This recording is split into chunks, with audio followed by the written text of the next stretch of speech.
The most disrespected person in America is the black woman. The most unprotected person in America is the black woman. The most neglected person in America is the black woman. Hello, friends, and thank you guys for checking back in with every 8 hours. Unfortunately, tonight I have another story for you guys out of Norfolk, Virginia. Tonight's story will be about 22-year-old Epiphany Andrews. Epiphany and her baby daddy, Dwayne Warren, were the parents of this beautiful princess that you see on the screen right now. This is 3-month-old Yvonne Warren. And unfortunately, on December the 19th of 2019, Tiffany reported that she put the baby into the bed with her and her baby daddy. And when they woke up, the baby was not breathing. The baby's body was sent for autopsy, and the baby's death was ruled that the baby died from sudden infant death syndromes. 2 doctors who examined the girl's body found numerous internal and external injuries, including multiple fractures, bruises, and scrapes, as well as injuries to her head and her liver. The doctors noted some injuries were fresh while others were healing, and the girl was also malnourished. Both believed she'd been physically abused. However, the medical examiner who performed the autopsy said that she could not rule out the possibility that co-sleeping with an adult might have caused the injuries. As a result, Yvonne's cause of death was listed as undetermined. So family members remembered that after the death of her baby, Yvonne, Epiphany was very depressed. They said that she fell into a depression about her little girl. She also tried to do a fundraiser to try to raise money to bury her little girl, and eventually her daughter was buried. Not long after the death of her baby girl, Yvonne, Epiphany and her baby daddy, Dwayne Warren, became pregnant again, and Epiphany was very happy to have the chance to be a mother again. They gave birth to a baby boy, and they named him Murd3rs Warren. At some point after having her baby, Epiphany and Dwayne Warren, the baby's dad, decided to go their separate ways, and they were co-parenting. So because they were co-parenting, Epiphany decided to let the baby, Murd3rs, spend the Christmas holiday with his dad, Dwayne Warren. When she came to pick the baby up on the 29th of December, Dwayne's neighbor heard screaming in the apartment above her head, and she decided to call 911. African Ocean View community still is shaken by the deaths of a young woman and a baby, and tonight the neighbor who grabbed her phone to call police told our Eugene Daniel she wishes she could have done more. Eugene is back at that apartment complex for us tonight on 6th Bay. Yeah, David, that woman did not want to be named. She can't stop thinking about what she heard, and she has a message for others who might find themselves in a similar situation. 2 innocent people lost their lives right above my head, and I'm having the worst time, like, setting it into reality. 22-year-old Epiphany Andrews and a 3-month-old boy were killed inside this Ocean View apartment complex Tuesday afternoon. Around 1 o'clock, a neighbor downstairs heard something she'll never forget. I've never heard anybody scream like that in my life, ever. And I just sat in an instant panic, and the only thing I could do was just immediately be like, I gotta call 911. Norfolk police charged Dwayne Warren with 2 counts of second-degree murder. Authorities have not said how Warren knew the victims, why they think he killed them, or have released an official cause of death. A viral Facebook post identified as Warren by people who know him reads, "I'm sorry, what I've done is unforgivable. Piff, I love you so much and I'm sorry. I'm a monster." It was posted around the same time as the alleged attack. That's all I kept telling the dispatch is, I don't know what's going on. I'm not trying to cause problems, but something's wrong with the woman upstairs. I just want to help her. The woman says she did not know a baby was upstairs, and she wishes there was more she could have done. Maybe this is an eye-opener to somebody who maybe lives in another apartment complex that may hear stuff. Like, don't hesitate, because you don't know. And that one phone call really could save somebody's life. It's just unfortunate that we didn't make it there yesterday.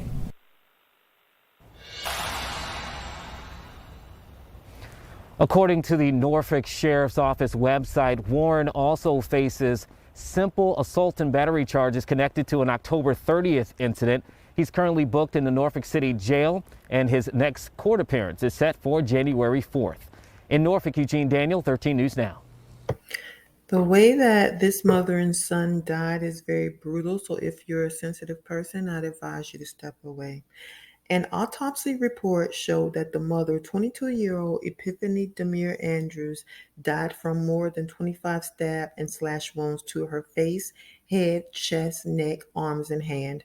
Her face was so severely beaten, she had to be identified through dental records.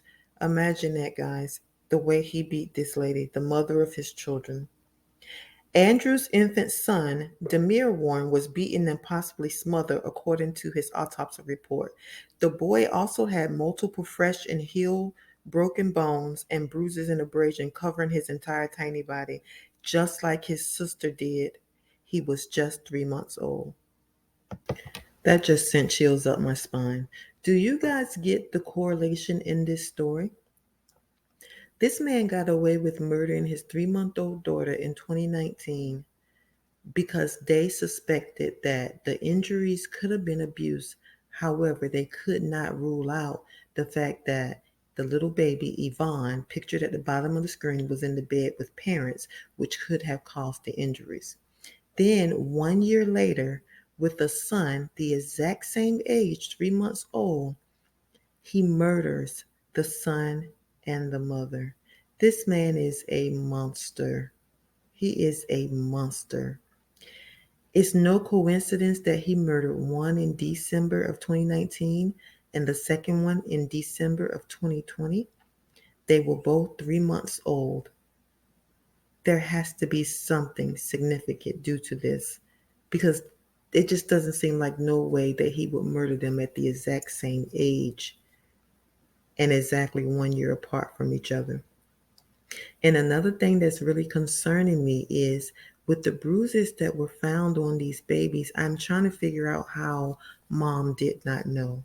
So I've come to a couple of conclusions. She either knew and she was covering for him, or she knew and she was scared for her own life. But this story sends chills through my spine.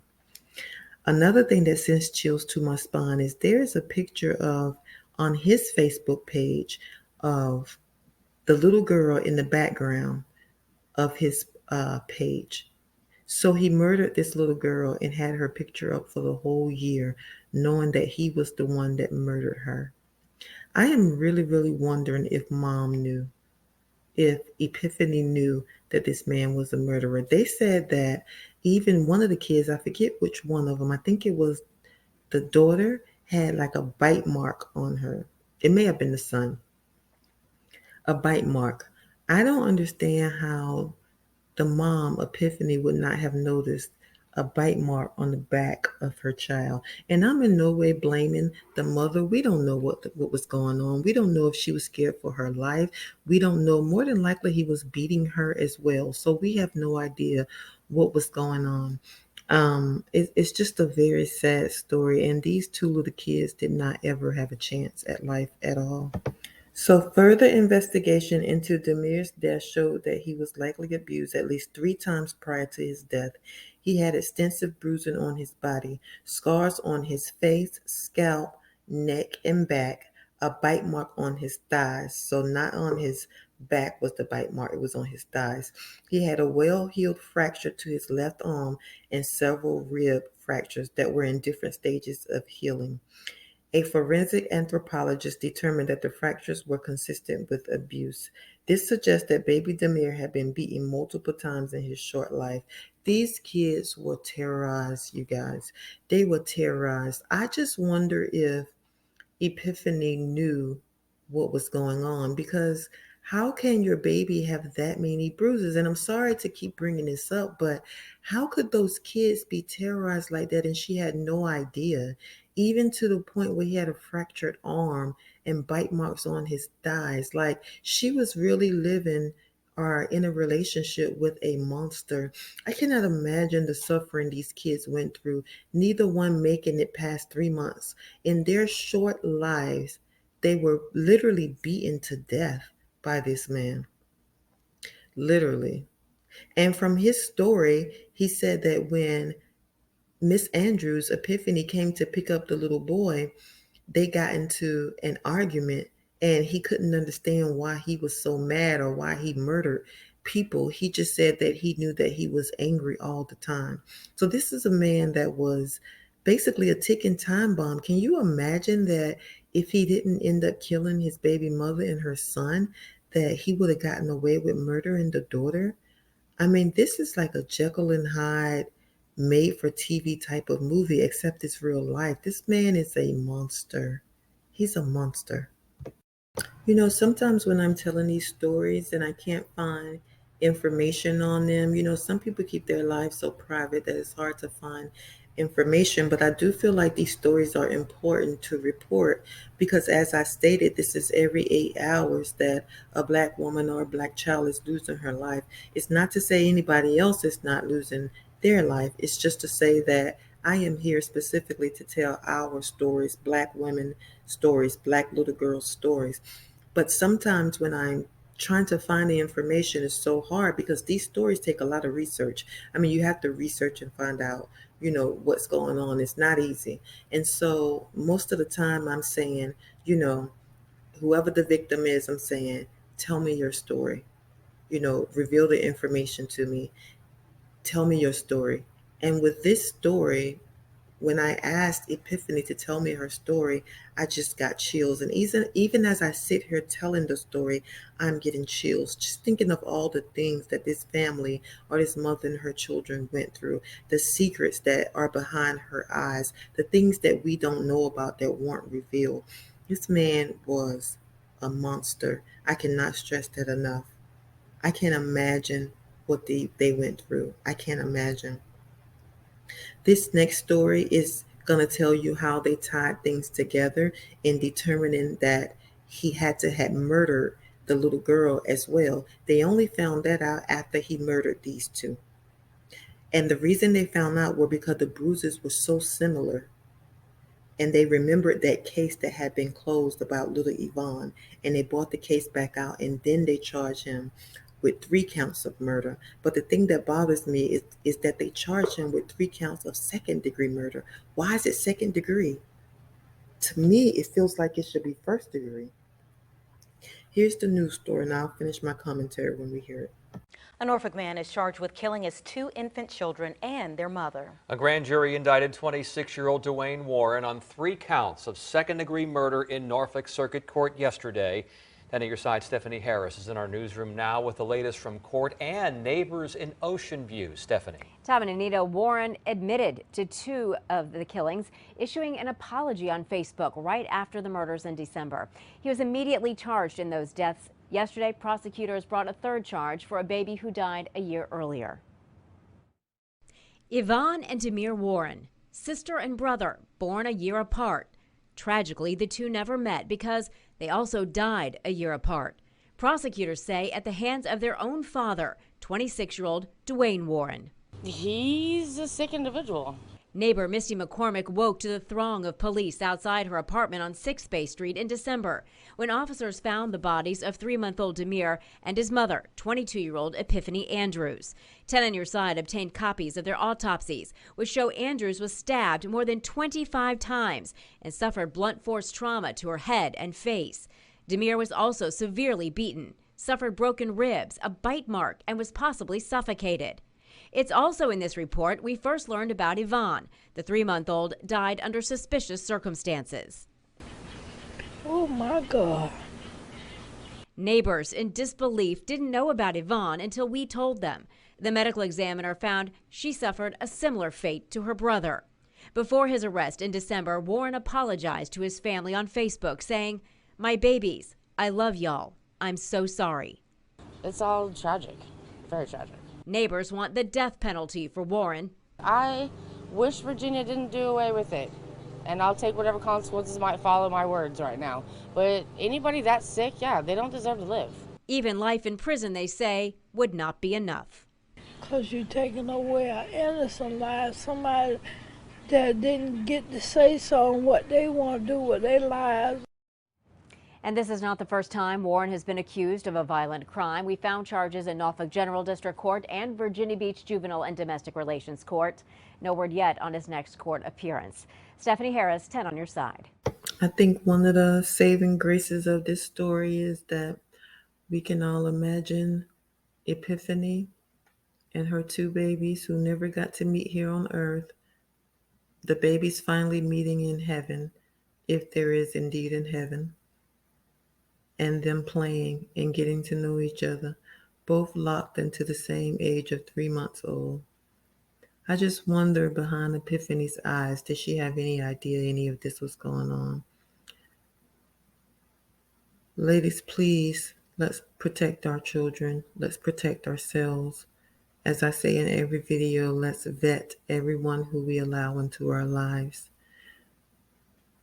We have to practice our Second Amendment rights.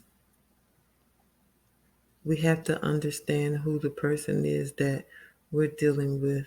Just having a man to say you have a man is not enough. You need to know who that man really is. And we need to protect our children. And I understand we have no idea what Epiphany was going through. We have no idea how much he probably terrorized this lady. But we cannot allow these monsters to take our lives from us or to take the lives of our kids. As I said, this story it just, I don't know, it leaves me uncomfortable, it leaves my spirit unsettled. But like I said, the only saving grace is to knowing that those two babies will finally get to meet each other, sister and brother. May this family, Epiphany and her babies, rest in peace. And I pray that Dewan Martin gets what's coming to him. I think this story just also goes to show you never really get away with anything. You may think you got away with something. Think about he did that a year ago, but it was still in him to actually murder someone else, his girlfriend, including his second child. I wonder why at 3 months, why in the same month as he murdered one baby, he murdered the other baby, and they both were the exact same age. I mean, this story gives me chills, y'all. I gotta get off of this story. May Epiphany and her babies rest in peace. You guys stay safe.